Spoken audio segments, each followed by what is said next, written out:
Global innovation index 2024 में भारत ने बड़ी छलांग लगाई है और अब भारत 39वें स्थान पर पहुंच गया है। 133 देशों के ग्लोबल इनोवेशन इंडेक्स रैंकिंग में भारत का नंबर अब 39वां हो गया है। ग्लोबल इनोवेशन इंडेक्स जिसमें इंडिया की जायंट लीप नजर आ रही है। इंडिया ने एक बड़ी छलांग लगाई है। भारत ने एक इस तरीके से जंप किया है इनोवेशन में कि दिस इज अनबिलीवेबल कि इंडिया 2015 में 81 पर था और 2015 से लेकर अब तक 9 इयर्स में इंडिया ने इतना जंप किया कि 39 पर आ गया है, जिसकी तारीफ की जा रही है। जिस तरह से इंडिया जल्दी से ग्रो कर रहा है, उनकी इकोनॉमी ग्रो कर रही है, साथ में स्पेशली उनकी आईटी इंडस्ट्री ग्रो कर रही है, या ओवरऑल देखें उनकी जो इंडस्ट्री है, उनकी इकोनॉमी ग्रो कर रही है, भी ऊपर जाने के उसके चांसेस हैं। क्योंकि इंडिया में एक तो टैलेंट है और दूसरा ये है कि टैलेंट को जो है वो सामने भी लाया जाता है, टैलेंट को प्रमोट भी किया जाता है। जाकिर नाइक की जो है वो प्रमोशन पाकिस्तान में की जा रही है। क्वेश्चन ये है कि पाकिस्तान की यूथ को आप किस चीज़ से इम्प्रेस करना चाहते हैं। मैं क्यों नहीं कभी सोचा कि आके पाकिस्तान के अंदर सुंदर पिचाई आए और वह पाकिस्तान की यूथ से खिताब करे। Big clap for India and progress. क्या बात है, मतलब ये कि मोदी गवर्नमेंट ने ये जो करके दिखा दिया, that is amazing, unbelievable. Global position 39th out of 133 countries. अगर जो इंडेक्स आप बता रही हैं ये ठीक है तो वेल एंड गुड, जो अच्छी बात है कि वो स्टैंड कर रहा है, हमारा नेबर कंट्री है। लेकिन हम अगर अपने से कंपेयर करें और इंडिया को, तो वो इंसाफ नहीं होगा, क्योंकि हमारी इकोनॉमी जो है वो बहुत उसके मुकाबले में कम है, एजुकेशन बजट कम है, रिसर्च हमारे पास यूनिवर्सिटीज़ वो नहीं है जो उसके पास है। बुनियादी बात यह है कि हमारी मईशत कैसे मजबूत होगी ताकि हमें किसी सहारे की ज़रूरत न पड़े। जय हिंद दोस्तों, एक बहुत इंपॉर्टेंट खबर निकल के सामने आई कि जो भारत का रैंक है ग्लोबल इनोवेशन में, वो पिछले साल से थोड़ा इम्प्रूव हुआ। पिछले साल भारत का रैंक था ग्लोबल इनोवेशन में 42।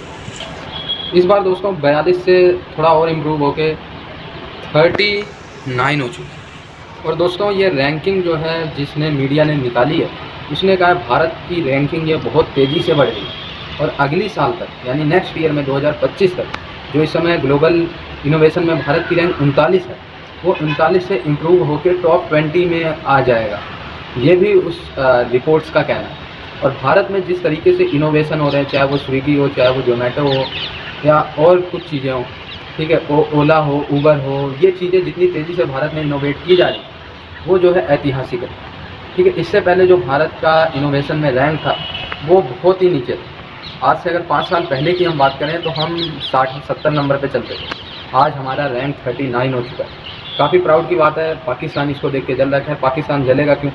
पाकिस्तान को तो खुश होना चाहिए कि वो आतंकवाद में नंबर 1 है। जाकिर नायक को बुला रहे हैं। इस वक्त एक बड़ी खबर आ रही है, एक इनोवेशन इंडेक्स आया है, ग्लोबल इनोवेशन इंडेक्स, जिसमें इंडिया की जायंट लीप नजर आ रही है।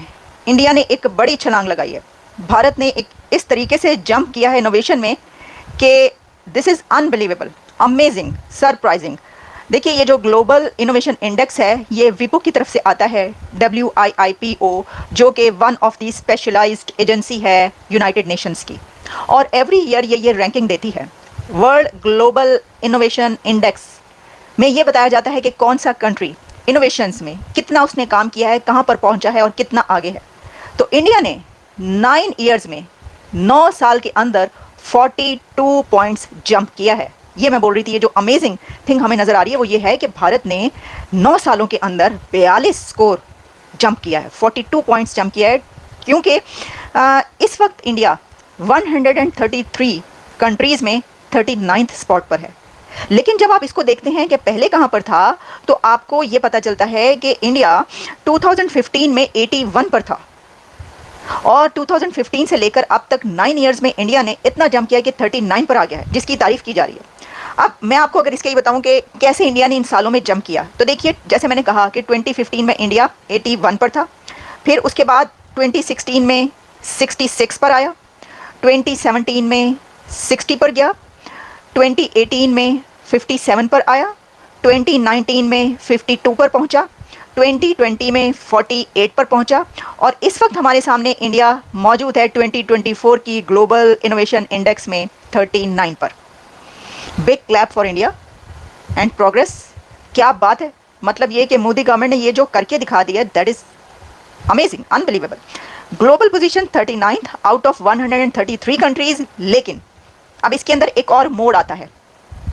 अभी क्लाइमेक्स नहीं हुआ, क्लाइमेक्स की तरफ हम बढ़ते हैं, लेकिन यहाँ पर एक ड्रामाई मोड़ है, और वो ड्रामाई मोड़ ये है कि रीजनल लीडरशिप में first in central and southern Asia, south Asia और सेंट्रल एशिया में India is number 1 in regional leadership. Can you believe it?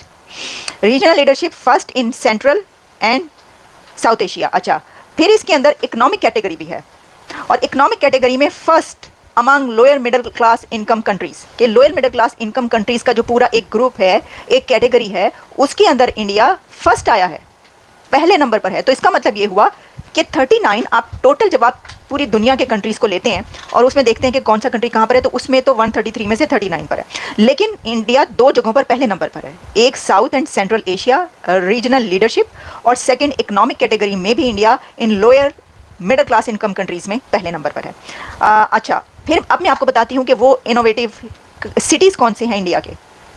तो most innovative cities of India कहा गया है, 4 इंडियन सिटीज़ को इसमें कैटेगराइज किया गया है, रैंक किया गया है।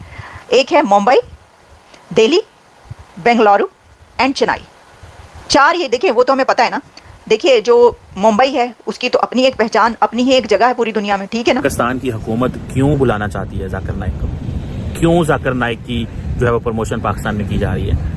आपको पता है भारत के अंदर उसके ऊपर चार्जेस है। ज़रूरी नहीं है कि जो भारत के उसमें चार्जेस है वो जो है वो भारत सारे काम ठीक करता है, लेकिन क्वेश्चन ये है कि पाकिस्तान की यूथ को आप किस चीज़ से इम्प्रेस करना चाहते हैं। मैं क्यों नहीं कभी सोचा कि आके पाकिस्तान के अंदर सुंदर पिचाई आए और वह पाकिस्तान की यूथ से खिताब करे। अगर मैं पाकिस्तान का यूथ के हवाले से कोई कोऑर्डिनेटर या मिनिस्टर होता या कुछ ABC होता, तो यकीन करके माने मुझे अगर $2 लाख भी सुंदर पिचाई को देना पड़े ना, तो मैं $2 लाख या $3 लाख भी दे के सुंदर पिचाई को पाकिस्तान ले आऊँ।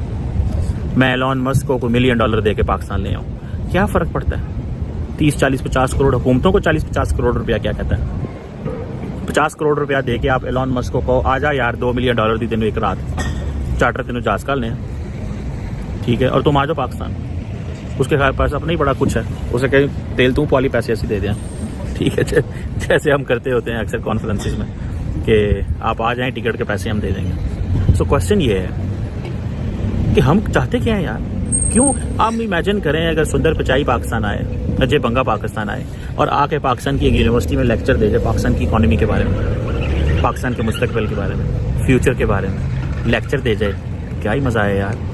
मज़ा आए कि ना मज़ा आए, सारे के सारे पाकिस्तानी खुश हो जाए, ठंडा पै जाए। इंटरनेशनल मीडिया कहे कि पाकिस्तान की हुकूमत ये चाहती है कि वो यंग लोगों को इम्प्रेस करना चाहती है और कहना चाहती है कि आपका मुस्तकबिल जो है ना वो स्टैनफोर्ड यूनिवर्सिटी में है, आपका मुस्तकबिल हार्वर्ड में है, आपका मुस्तकबिल जो है वो कैम्ब्रिज में है, आपका मुस्तकबिल जो है वो बॉस्टन जाएं, वहाँ पढ़ें, हार्वर्ड जाएं, आपका मुस्तकबिल वहाँ पाए ना।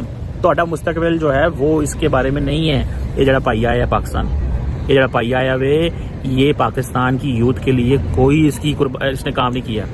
वो तो पॉइंट, वो फिल्म इंडस्ट्री की वजह से ही जितने वो पूरी दुनिया में पहचाने जाते हैं वो आपको पता है, लेकिन इसमें क्योंकि इनोवेशन को देखा जा रहा है, तो मुंबई है, दिल्ली है, Bengaluru and Chennai are recognised among the world's top 100 science and technology clusters. तो देखें, ये दुनिया भारत के इन 4 कंट्रीज को कह रही है कि दिल्ली, मुंबई, बेंगलुरु और चेन्नई ये दुनिया के इनोवेटिव क्लस्टर्स हैं टेक्नोलॉजी एंड साइंस में। These cities are strong centres for innovation. अच्छा, अब आप ये जानना चाहेंगे कि ये इनोवेशन क्या है। देखिए, इसमें ये देखा जाता है, क्या देखा जाता है अगर हम ये देखें तो ये देखा जाता है कि कितना काम किया है इस मुल्क ने, इस कंट्री ने इनोवेशन में कितना काम किया है। मसलन ये कि इंफ्रास्ट्रक्चर में इसने कितना काम किया है, फिर इसने टेक्नोलॉजी में कितना काम किया है, इसने साइंस में कितना काम किया है। हर शोबे को, हर उसको देखा जाता है, इसके कितने इंस्टीट्यूशंस हैं। अब IITs तो आप जानते हैं कितने, अब तो IITs इंडिया की पूरी दुनिया में खुल रहे हैं, उनका कोई मुकाबला कर सकता है जब आप ये देखेंगे इसके अंदर के कितने इंस्टीट्यूशंस हैं। अच्छा, फिर इंस्टीट्यूशंस के साथ कैसे बहुत सारी चीज़ें इसके अंदर देखी जाती हैं। अब देखें, वैसे तो मैं आपको ये बता रही हूँ कि ये इंडेक्स आया, ऑब्वियसली जब भी कोई ऐसा बड़ा इंडेक्स किसी भी उस पर आता है तो हम उस पर बात करते हैं, लेकिन अगर आप ज़रा तवज्जो फरमाइएगा ज़रा साहिबो, तो इसको तो ज़रूरत नहीं है ये कहने की, वैसे हमें ये बताने की, हम तो डेली बेसिस पे जो खबरें आती हैं उसके ऊपर जब प्रोग्राम्स करते हैं तो हमें उन खबरों से ही अंदाज़ा हो जाता है कि इंडिया कितना इनोवेटिव हो चुका है और उसने अपने कितना बना दिया है, वहाँ की हुकूमत ने क्या क्या इनोवेशंस के लिए कर डाला और कितनी इनोवेशंस वहाँ से हमें नज़र आती हैं हर चीज़ में। तो लेकिन इंडेक्स अच्छा, अब मैं आपको बताती हूँ कि ज़रा कुछ और कंट्रीज़ पर अगर हम नज़र डाले लें कि क्या है, तो देखिए इसके अंदर पहले 3-4 कंट्रीज़ में आपको बता देती हूँ वो कौन कौन से हैं। तो फर्स्ट कंट्री जो है वो है स्विट्ज़रलैंड और इसके अंदर जो स्कोर है उसका 67.5